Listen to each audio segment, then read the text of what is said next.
आइए आगे हम समझते हैं पाल वंश के बारे में। एंड आई होप कि आप लोग बहुत ही अच्छे, व्यस्त, मस्त और स्वस्थ होंगे। आज की इस वीडियो में हम जानने वाले हैं पाल वंश के बारे में। एंड अगर हम बात करें पाल वंश की तो यह यानी कि काकतीय वंश के बाद का वंश है।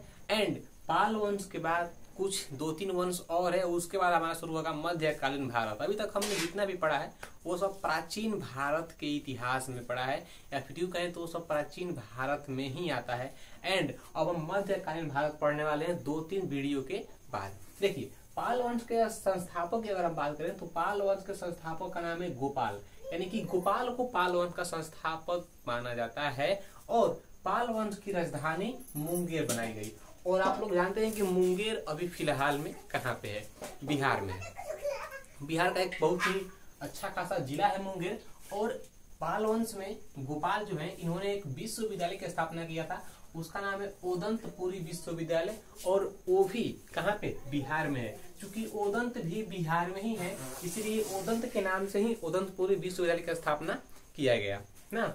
एंड थोड़ा सा हम और आगे बढ़े तो पाल वंश का सबसे महान शासक धर्मपाल ना। और धर्मपाल ने एक विश्वविद्यालय बनवाया था, विक्रमशिला विश्वविद्यालय। कौन सा? विक्रमशिला विश्वविद्यालय। और ये भी बिहार में ही बनाया गया था। विक्रमशिला विश्वविद्यालय की स्थापना धर्मपाल ने किया था। एंड आपने राष्ट्रकूट वंश में पढ़ा होगा, अगर आपने उस वीडियो को देखा है तो आपने उस वीडियो में देखा होगा कि एक त्रिपक्षीय संघर्ष हुआ, उसमें 3 राजाओं ने भाग लिया था ना। पहला ध्रुव थे, दूसरा धर्मपाल और तीसरा ना वात्स्यन, ऐसे करके कुछ नाम था। तो धर्मपाल जो था वह पाल वंश का ही शासक था। तो यहाँ से क्वेश्चन पूछता है कि पाल वंश का वह कौन सा शासक था जो त्रिपक्षीय संघर्ष में भाग लिया था? तो धर्मपाल ना। तो किसने? धर्मपाल ने। और किसके लिए? यानी कि त्रिपक्षीय संघर्ष में भाग तो लिया था, लेकिन किसके लिए भाग लिया था? तो कनौज पर विजय प्राप्त करने के लिए, जिसमें धर्मपाल को हार का सामना करना पड़ा। और त्रिपक्षीय संघर्ष में ध्रुव जीता, जो कि राष्ट्रवंश का शासक था ना। अब देखिए, यानी कि धर्मपाल जो व्यक्ति हैं ना, इसके दरबार में, यानी कि धर्मपाल के दरबार में एक गुजराती कवि रहते थे, उसका नाम है सोरठल ना। उसका नाम क्या है? सोरठल। और सोरठल जो था यह गुजराती कवि था ना। और इसने, यानी कि सोरठल ने धर्मपाल को ना उत्तरापथ का स्वामी कहा है। किसका? उत्तरापथ का स्वामी कहा है धर्मपाल को। अगर हम बात करें आगे की पाल वंश का सबसे शक्तिशाली, बल बुद्धि विवेक सब में ताकतवर राजा कौन सा था? तो वह था देवपाल। कौन? देखिए, यहाँ पे जो धर्मपाल है ना, ये धर्मपाल गोपाल का ही उत्तराधिकारी ये कह सकते हैं, या फिर गोपाल का ही पुत्र आप लोग इसको कह सकते हैं। क्योंकि उत्तराधिकारी का मतलब होता है कि राजा का पुत्र, यानी कि राजा का उत्तराधिकारी।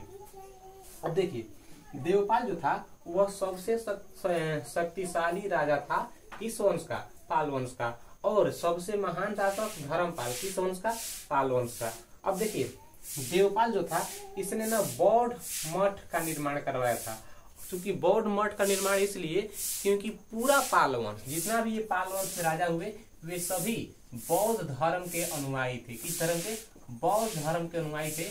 इसलिए बौद्ध भिक्षुओं, यानी कि बौद्ध अनुयायियों को रहने के लिए, बौद्ध भिक्षुओं को रहने के लिए ना देवपाल ने ओदंतपुरी में देखिए, ओदंतपुरी में एक विश्वविद्यालय बना है, ओदंतपुरी विश्वविद्यालय। इसको बनवाया था गोपाल ने, जो कि पाल वंश का संस्थापक था। और ओदंतपुरी में बौद्ध मठ का भी निर्माण हुआ है, लेकिन बौद्ध मठ का निर्माण देवपाल ने करवाया है। और देवपाल क्या था?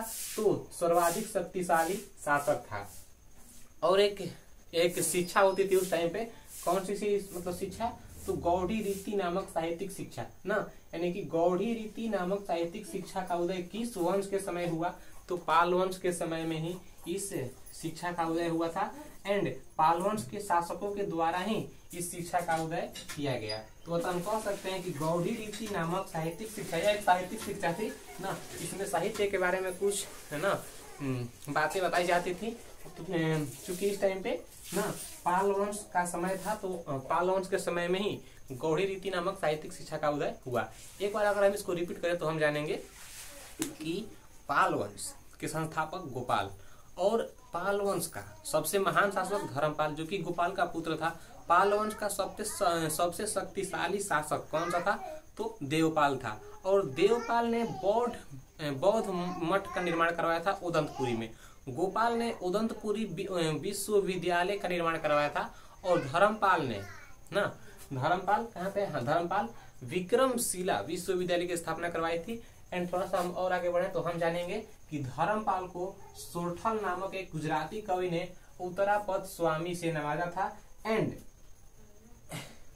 बौद्ध मठ का निर्माण किसने करवाया था? देवपाल ने।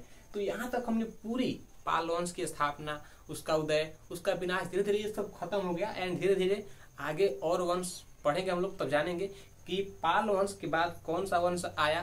तो आई थिंक कि मेरे ख्याल से उस टाइम पे सेन वंश आया होगा, क्योंकि पाल वंश के बाद सेन वंश ही है जो पाल वंश को टक्कर देने वाला वंश था।